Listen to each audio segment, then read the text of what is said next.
Okay, so what if I told you that like over 100 years ago, a composer basically invented a video game for learning piano long before video games even existed? Yeah, seriously, we're talking about a guy who totally hacked music lessons. Let's get into it. I mean, be honest for a second. Have you ever sat down to practice an instrument and it just feels like a total grind? You know, like you're grinding for XP in a game, but with absolutely zero fun. Just playing the same repetitive, mindless exercises over and over. Ugh, it can totally burn you out, right? Yeah, you know exactly what I'm talking about. On one hand, you've got those boring drills. But on the other, what if practice was the adventure? Like, imagine exploring new sounds and mastering these awesome complex rhythms. Well, believe it or not, way back when, one guy decided he was going to make that a reality. And that guy's name was Béla Bartók. He is absolutely the hero of our story today. And listen, he wasn't just some stuffy, old-school composer you see in a black and white photo. No way. You should think of him more like a music explorer, an adventurer who was on a mission to destroy the practice grind once and for all. So, get this, Bartók was a total prodigy. He started playing piano when he was just 4 years old and later graduated from a top music academy. Now this part is super important. He completely mastered the old, boring system before he decided to just, well, rewrite all the rules.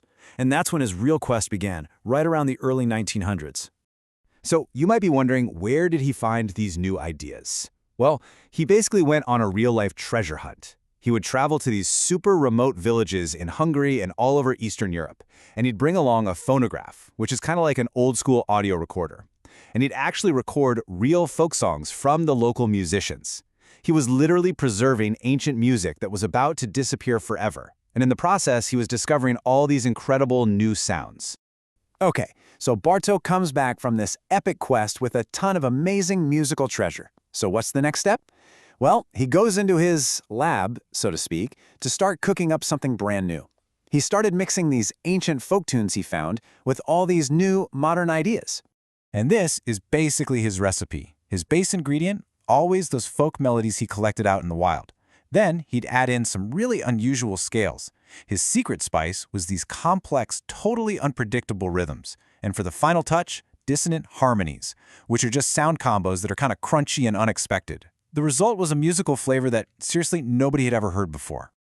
So he took all of this research, all these ingredients, and he created his masterpiece. And it wasn't just another symphony or sonata. No, it was a totally revolutionary way to learn.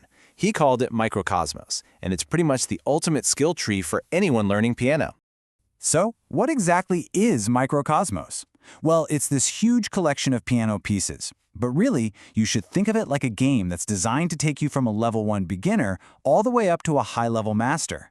And that word progressive is the key. It means that every single piece teaches you something new. You're constantly leveling up your technique and your creativity at the very same time. And I mean it when I say this game is huge. We're talking 153 unique levels or pieces. That is 153 musical challenges for you to conquer. And each one builds perfectly on the one you just finished. So you're never, ever stuck repeating the same boring mission again and again. Now, these 153 levels are broken up into 6 volumes. But honestly, let's just call them what they feel like, 6 different worlds to explore. Each world introduces brand new challenges, new sounds, and new styles, and it just takes you deeper and deeper into this amazing musical universe. And as you play through Mikrokosmos, you're not just learning songs. You are actively leveling up your character's stats. For real. You'll master new rhythms, you'll build actual finger strength, you'll boost your hand coordination so they can do different things at the same time, and finally, you unlock the ultimate skill, being able to play with real musical expression. And this is the core idea of the whole thing. With Bartók's system, you don't have to choose between being a technical player and an artistic player. You get to level up your technical skills, your stats like finger speed and sight reading, at the exact same time as you level up your musical expression, your ability to tell a story with the music. They grow together, hand in hand. Okay, so let's pause for a second. This whole thing was created like 80 years ago, so why are we still talking about it, right? What makes this old school game still matter to you, right here, right now? It's because Bartók's game is still one of the absolute best ways to learn piano. Period. Teachers all over the world still use Mikrokosmos today. He was the one who proved that technical practice doesn't have to be a chore. It can be creative, it can be fun. Honestly, he pretty much inspired a revolution in how music is taught.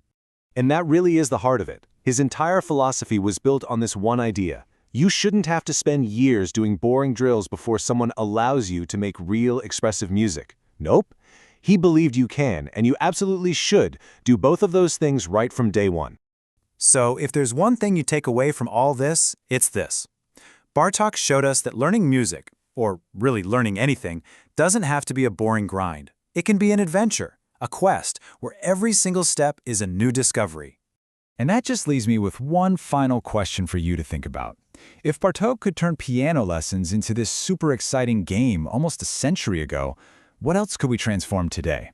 I mean, what would your history class or even your math class look like if it was designed less like a textbook and more like an epic adventure?